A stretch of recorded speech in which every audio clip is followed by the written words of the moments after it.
120 secondes.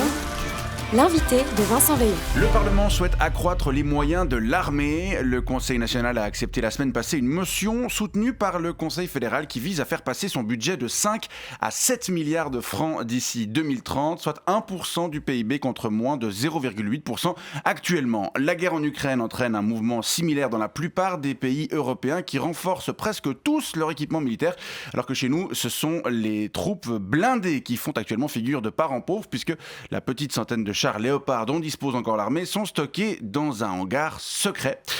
Mais il pourrait revoir prochainement la lumière du jour puisque certains élus demandent qu'il soit remis en service. On va en parler avec vous, lieutenant-colonel Karl-Heinz Inebnit, bonjour. Bonjour, monsieur. Vous êtes le suppléant du commandant de la place d'armes de Bure. Oui, le commandant, c'est le colonel EMG Oberhansli. Il ne peut malheureusement pas être là ce matin. Il vous salue bien. Hein. Il est actuellement à la cave en train de voir s'il retrouve ses manuels militaires des années 80.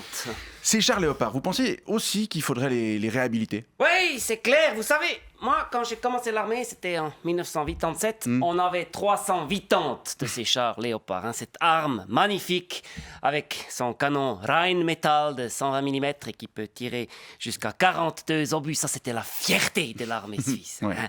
Oui, une arme qui nous a permis de ne pas nous faire envahir par l'Union soviétique, mais depuis la chute du mur, malheureusement, le budget n'arrête pas de baisser à cause de l'influence néfaste des gauchistes. Et alors, on a vendu 300 de ces chars au Canada et à l'Allemagne.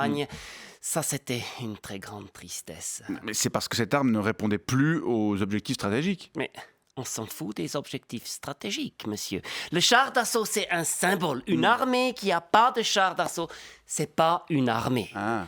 Moi, comme j'ai dit, j'ai commencé l'armée en 1987 et parce que avant ça, il y avait un hobby que j'aimais bien pratiquer, c'était construire des maquettes de chars d'assaut dans ma chambre, tout tranquillement. Oui. Et un jour, ma sœur, qui s'appelle aujourd'hui Olivier, elle est entrée dans ma chambre et elle en a cassé 4, juste pour faire chier. Oui, oui. Seulement les chars d'assaut Léopard. Elle ne pouvait pas les casser. Bah non, ils sont plus durs, ils sont plus solides. Vous savez, comme beaucoup de mes collègues, moi, si j'ai choisi cette profession, c'est par amour pour le matériel, par amour pour les armes, par amour pour les symboles et aussi pour le fait qu'on peut jouer ensemble, tranquille, entre mecs, sans que les filles viennent faire chier. Ouais, d'accord. Non, il faut saisir cette belle opportunité qu'est la guerre en Ukraine pour réhabiliter ces symboles, pour qu'on soit à nouveau fiers de faire partie de l'armée suisse. Oui, très bien, mais vous pensez vraiment que cette arme est adaptée au contexte actuel? Mais naturellement. Imaginez que la Russie envahisse totalement l'Ukraine. On ne sait jamais. Puis qu'elle envahisse la Pologne, la Roumanie, la Slovaquie, la Hongrie, la Tchéquie, on ne sait jamais. Puis l'Autriche, la Slovénie, l'Allemagne, l'Italie, on ne sait jamais. On aurait l'air con si l'armée russe débarquait ensuite chez nous, malgré nos égards pour les oligarques. 98 chars Léopard feraient le poids face à une armée qui aurait vaincu tous ces pays, par ailleurs tous membres de l'OTAN, à part l'Autriche? On ne sait jamais.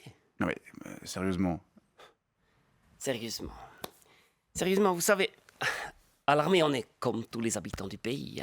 On veut surtout pas qu'il y ait une guerre. Non. Ouais, on saurait pas quoi faire, on n'a aucune expérience. On n'a plus pratiqué depuis 1847. D'ailleurs, moi, personnellement, s'il y en a une qui éclate, je crois, je foutrais le camp chez mon oncle au Kansas. Mais on veut faire croire qu'on est prêt. Comme en 14-18 et comme en 39-45. La défense nationale en Suisse, ça a toujours été un mythe, mais les mythes, c'est le ciment des nations, monsieur. Les Helvètes, le pacte fédéral, Guillaume Tell, l'armée suisse. Il faut protéger ces mythes, les valoriser pour permettre à la Suisse de continuer d'exister. Et c'est pour ça qu'il faut plus de fric et sortir les léopards du frigo. Très bien, on verra si votre appel soutenu par plusieurs politiciens, mais combattu par d'autres dans les rangs de la gauche principalement, sera entendu. Vous savez, hein, la gauche, elle croit plus à rien. Karl-Heinz Inebnit, suppléant du commandant de la place d'armes de Bure. Je vous remercie pour ces explications et je vous souhaite une bonne journée. Je pars.